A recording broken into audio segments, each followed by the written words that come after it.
want to ask Patty a question here. Patty, do you think Arsenal were lucky yesterday?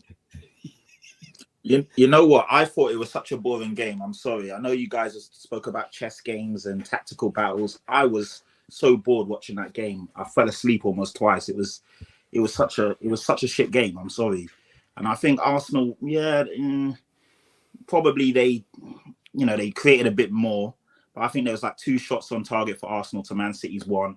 It was just a boring game of football, a rubbish game of football. No team really went out to win the game. And I was really disappointed. It was billed as the biggest game of the weekend. It was the biggest game of the weekend. I was really looking forward to it. Obviously, they are the 2 best teams. I'm not going to be disingenuous, but it was a crap game of football, man. And if you had just tuned in to watch that game of football and you was watching the Premier League, you would have been highly disappointed, as I was, and many people were, from all the conversations I had. David Raya looked very shaky at first. Yeah, Man City should have put more on him. When you said about Arsenal being lucky, I don't think they're lucky. Obviously, you create your own luck. When Martinelli came on, he was actually the shining light, the player that was actually doing something, taking a man on, trying to create, and credit to him. He took the shot and it deflected in. Arsenal, I don't know, man, but I wasn't impressed with the game. I think Kovacic should have got sent off. It's insane how he didn't get a red card for that tackle on who was it on again? Odegaard. Yeah, it was a horrible tackle, and that should go to VAR and they should look at it, and it's an instant red card.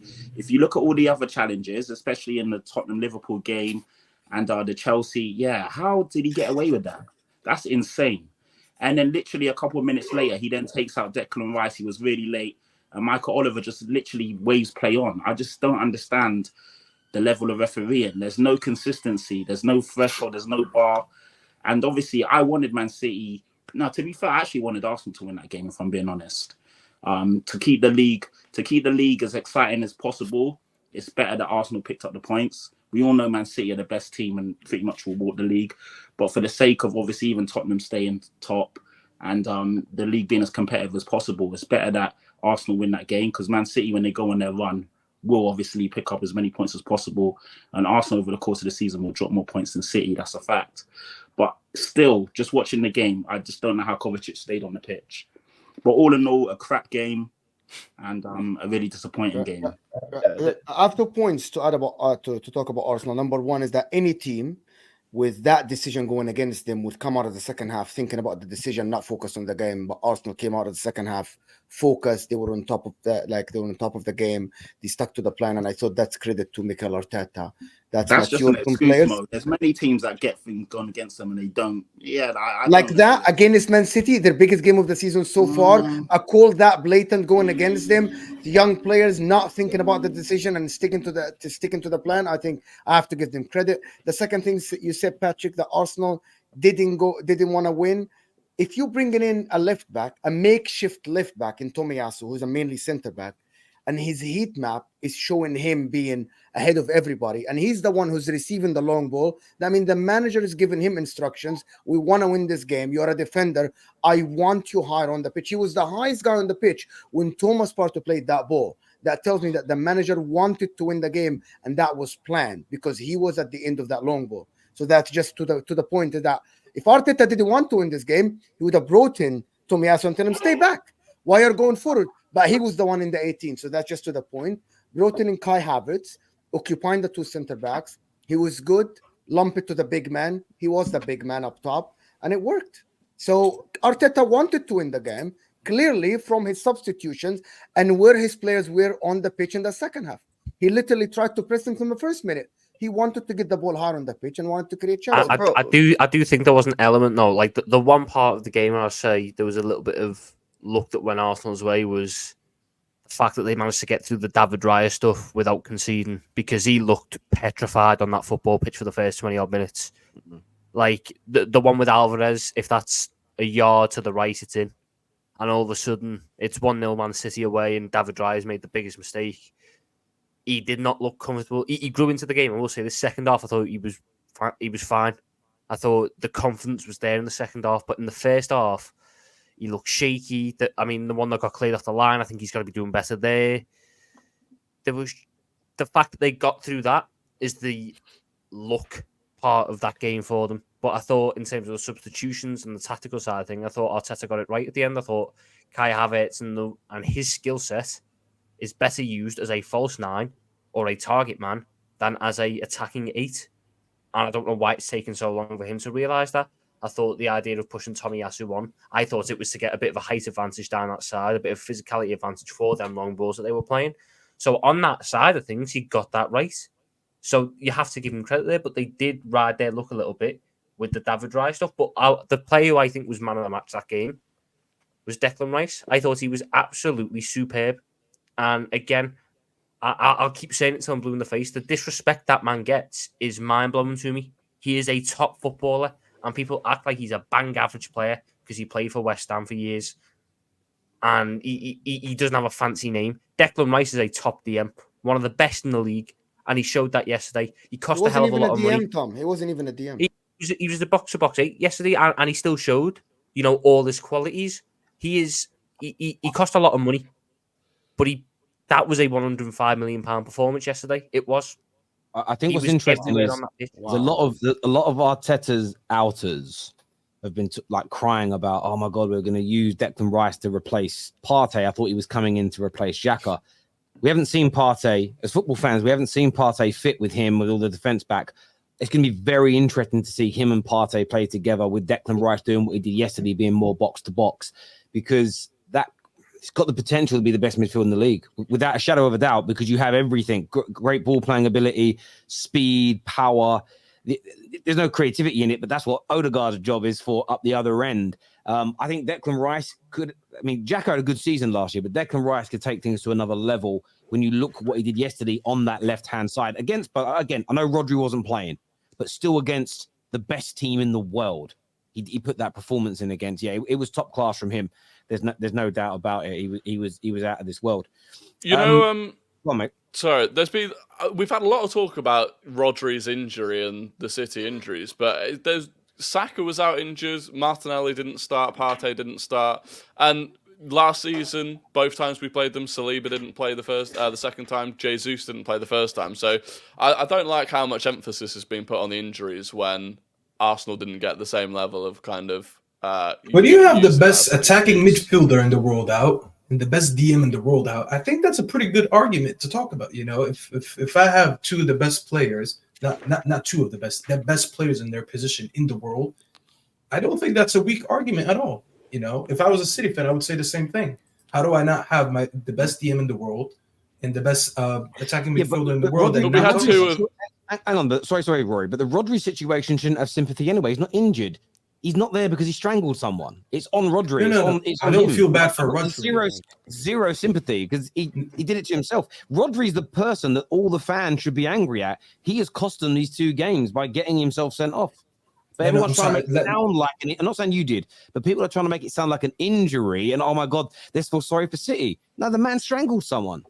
I don't think anyone feels sorry for us. I think it's just a reasonable thing to say that, yeah, obviously not having Kevin De Bruyne and not having Rodri. Exactly, that was my point. Is a legit reason. Like, no one's taking it away from you, bro. Like, you still won the game. It's just a reasonable thing to say that we are going to be massively weaker without Kevin De Bruyne and Rodri. No, I agree. It's just I remember being told that I was unreasonable for saying that Saliba's injury last year was a key factor in us not winning the league. That was unreasonable. It was we're bottlers. We bottled it. Because I think that is probably true though, because you were 2-0 up against West Ham and you didn't win the game, and then you went 3-1 down to a team that got relegated. Yeah, we conceded lots of goals without one of the best centre backs in the league replaced by Rob. Against West Ham and Southampton.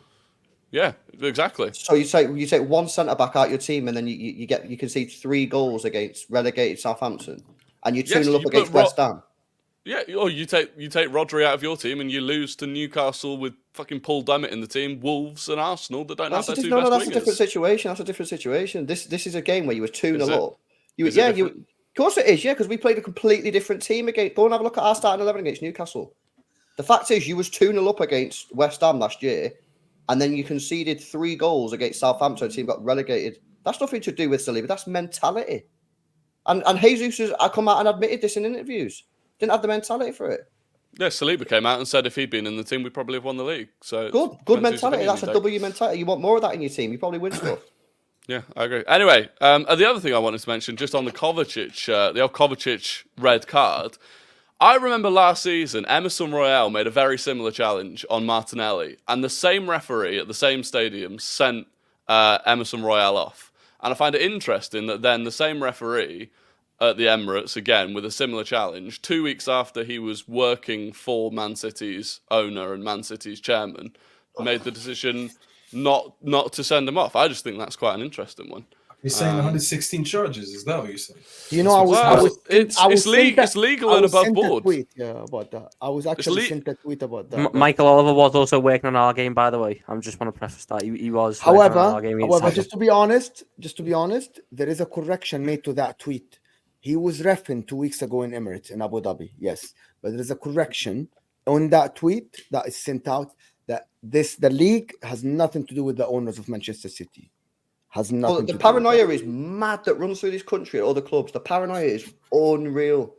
I mean, the league does have a lot to do. The state basically run the league, and Sheikh Mansour is the vice president of the state. So, you suggested that Michael Oliver's taking little side brown envelopes and not. No, complete opposite. I'm suggesting that he was formally employed 2 weeks ago in a league that is effectively funded by the owners of Man City. So what you're saying, what it sounds like you're saying there is Michael Oliver now is not giving decisions to teams that could now benefit Manchester City because he's being paid. I'm saying potentially in a 50-50 scenario, if he's got a 50-50 decision to make, and one of the decisions involves people that are employing him and paying him money, that he might have a financial incentive to make that decision one way or the other. So you're looking at it. I think you're looking at it from your point of view. If you're playing Liverpool tomorrow, and there is a referee that just ref 2 weeks ago by the owners, like a league that is created by the owners of Liverpool, he's getting paid. How would you feel if he makes a decision against your club? Does it not look paranoid, man? I'll take the L, you know what I mean? It's football, mistakes happen. Well, what about the VAR guy then? So the VAR guy, what was it? Was he in the UAE as well? I don't know. See, you're going into the small details. I'm just telling you. It's just a genuine question. The guy who's on the question, Mo. You don't think the situation looks fishy? You don't think the situation looks fishy? Mo. Answer the question. The VAR guy yesterday, was he in the UAE 2 weeks ago? But no, he made a mistake. Hold on. They say Howard Webb. That's what I'm asking. Was he in the UAE? Howard Webb. So the whole point is Howard Webb was employed by Abu Dhabi. Okay, but just to be honest, I was sent a correction. I was on the show and I said that. Someone sent me that tweet because I said that because I heard it on a podcast on The Guardian. And then someone sent me and said, the correction, it's added context to the image of Michael Oliver reffing 2 weeks ago that Man City is part owned by Abu Dhabi, but that ADUG group has no connection to the Asian Football Confederation. So that has nothing to do with it. But it looks fishy. That's the point. That's the whole point. We're not saying it's corrupt. We're not saying it's corrupt. There is no evidence here, LB. There's no evidence. It's just there's a conflict of interest. There's a conflict of interest, plain and simply. If you can't see that, then fine. You can bury your head in the sand.